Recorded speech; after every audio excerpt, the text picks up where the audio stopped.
Support Laneside. Get something cool. Hey everybody, and welcome to another edition of Laneside Reviews. As always, I'm the bearded beast, Rob Johnson, joined once again by Scoops Porter. And we've got some really exciting stuff to show you on this episode, so why don't we take it Laneside and see how it's stacked up.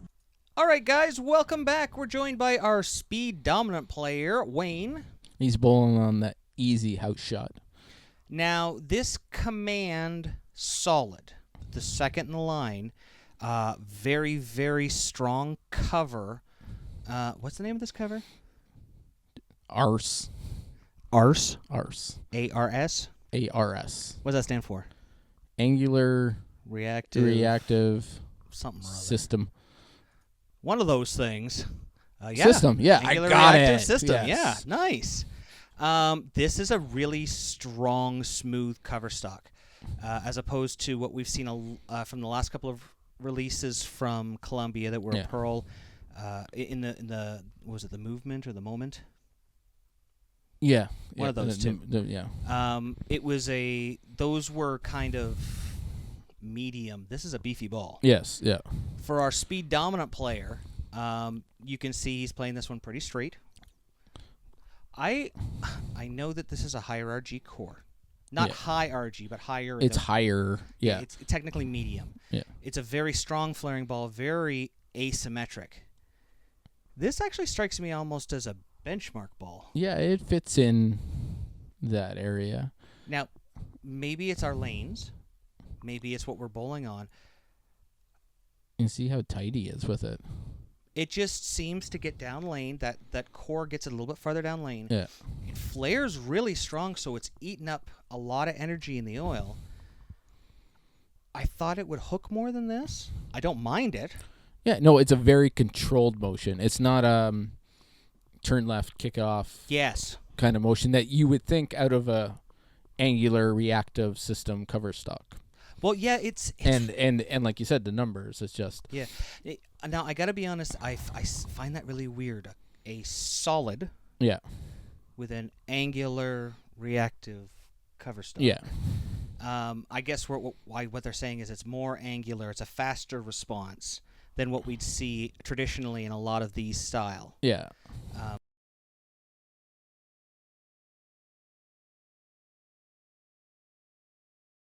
Because a lot of these, you can see that one there was very smooth. Yeah. He got a little bit too much in the oil, and for him it didn't hook as much. When you see these strong balls, usually they're super, super smooth. Yeah. There is no fast response. Exactly, yeah. It just, normally they pick up very early and then kind of roll through and just kind of snow tire their way into the motion, where this one, it's got the traction, but it doesn't do that at the end. It's like it's much more controlled. Yeah. Now Wayne started at 15, and like we've done with our other videos, we've been steadily moving 3 and 2 left, 3 and 2 left until the ball runs out of energy, like you saw in that last shot there. And then we just try to get around it a little bit more to get it to shape up. Go figure. He went from a 4-5-7 to a 10 pin. Yep. Just coming around the ball, give it a little more push in pop off the end, right? Yes. So. It's funny because everybody always say, it's bad. I came around the ball. Everything has its place. Yeah. It's bad if you come around the ball when you're playing up the back of it. Yep. If that's where you're carrying and everything and you come around the ball, you'll get a 10 pin. I do that all the time. All the time. And I know it too. And you could just see the reaction differ. Like just get down a little bit further and then cut in. Where, when you're rolling it up the back, you're playing it forward motion, you're getting it to roll. So, I mean. Now you can see you got that one a little bit wider. And it hooked a little bit more. You can see a little bit more motion and getting it down. And that could be because coming around the side gives you a little bit more skid up the front. And a lot stronger reaction down lane, right? Yep. So you're not hewing up as much at the front. So. And maybe that's the secret with this ball when they're talking about the sharp, angular, reactive cover stock. When you forward roll it, the ball is not going to have a huge lateral change of direction. Yeah, exactly.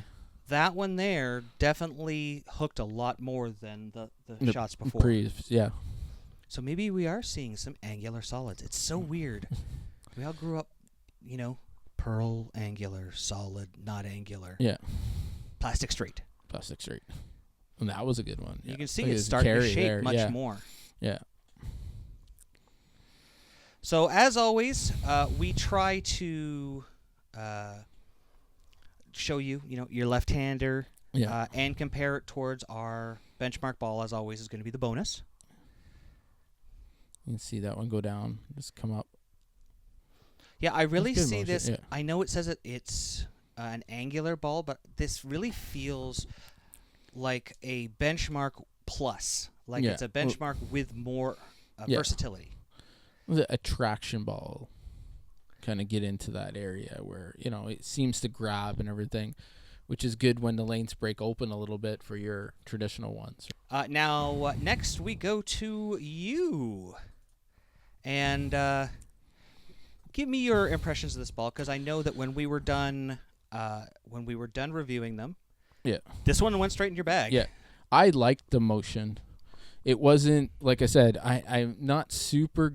I love my asymmetrics, but I'm not super impressed with, like, super angular ones that pop off, because I create enough angle down a lane. I come around a little bit on the side naturally. You have enough rotation to do it yourself, yeah. yes. And I can create more and less and stuff like that. So if it's already really angular, I find I have a hard time, difficult. I really have to try to stay under it more, and that gives me a little less room for error. But this one was very comfortable. Now, the core... I want to talk about the core. Mm-hmm. Absolutely. It's called the movement. You can see that one I got in tight. It didn't quite finish as much. It held in the shim. That's okay. I looked at it and I said, hey, that looks oddly familiar to something that I really liked to throw before. Absolutely. So I went and got the pictures and I showed Rob. And Rob said, Yeah. I couldn't disagree with him. It looks awful similar to the core they used in the Ultra Zone. Yep.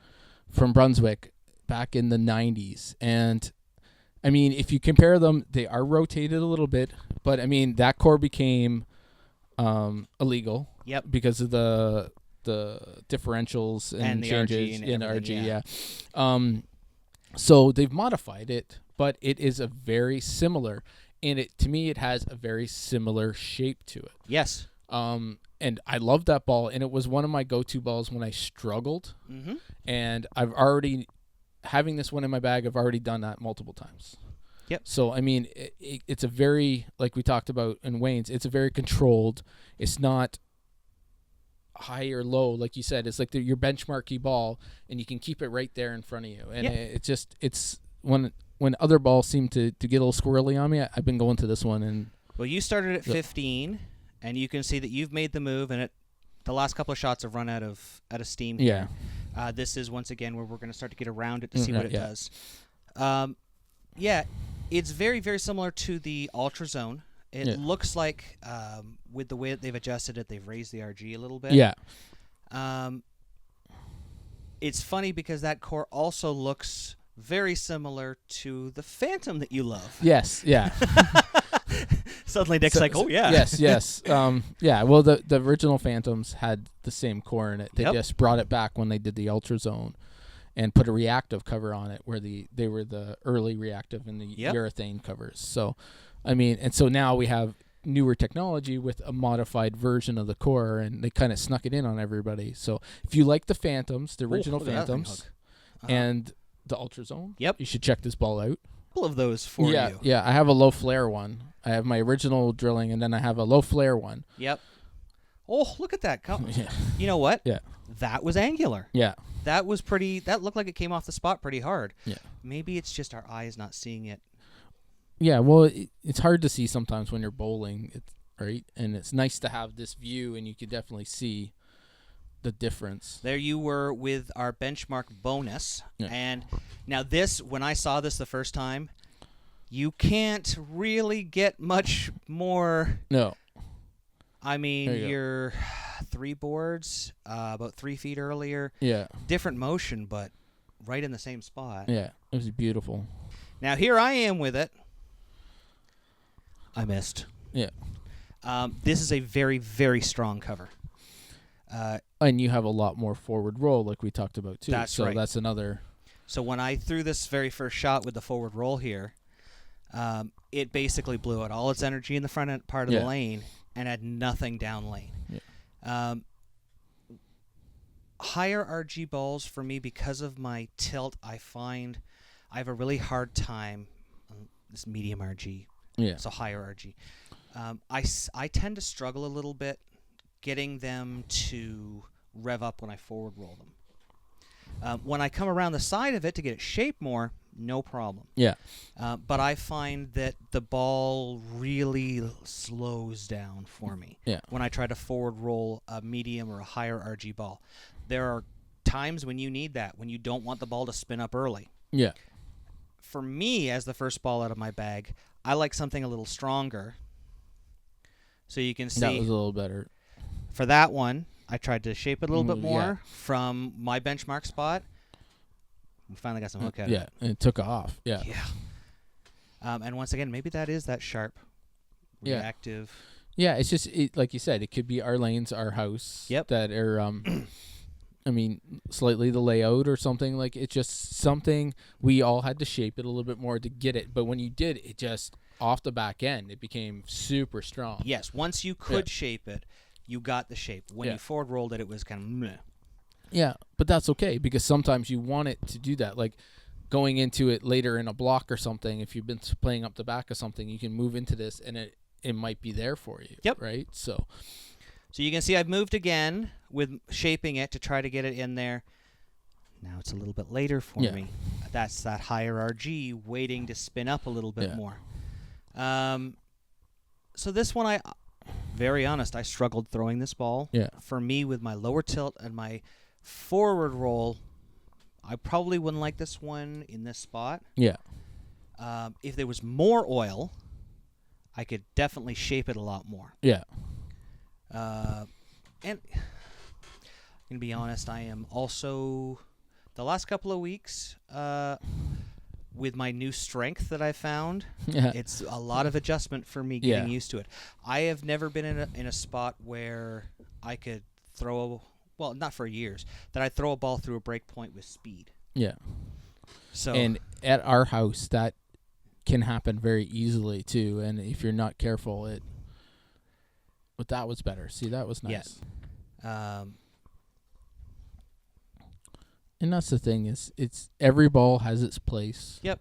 Man, you're looking, I'm walking off. Well, so one thing I did right here, you see me pick up the ball and walk off. Yeah. When you see a ball that starts to over-under like this, what's the first thing you should do, Nick? Adjust the surface. Absolutely. Yeah. So the out-of-the-box surface with my tilt and my rotation didn't look so good. Yeah. But this out-of-box surface is designed to meet the most amount of people. Yeah. So I hit it with a 2000 pad. And look what happens. That looked way better. Yeah. Didn't bog down in the front. Yeah. That one was much easier to read, much easier to deal with. And that's the thing is they aim kind of in the middle, and like you said, to hit the most people that are going to be happy with it. And then bringing up to 2000 and going down a little bit, it's just tweaking it for you, right? Yep. So. Well, I mean, Wayne and I are the extremes on either end, so sometimes you got to play with those surfaces to help those corner case, those extremes. Yeah. You in the middle, you look great throwing this shot. Yeah. So here I am with my bonus. I love this ball. This and the Intel, either interchangeably to me, are my money. Oh, yeah. Yeah. And let's compare it here. There's a pretty big difference in the shape. But if you actually look at when it comes off the end of the pattern, this ball is very interesting. It's across the board. It was about 5 boards more than our benchmark. Yeah.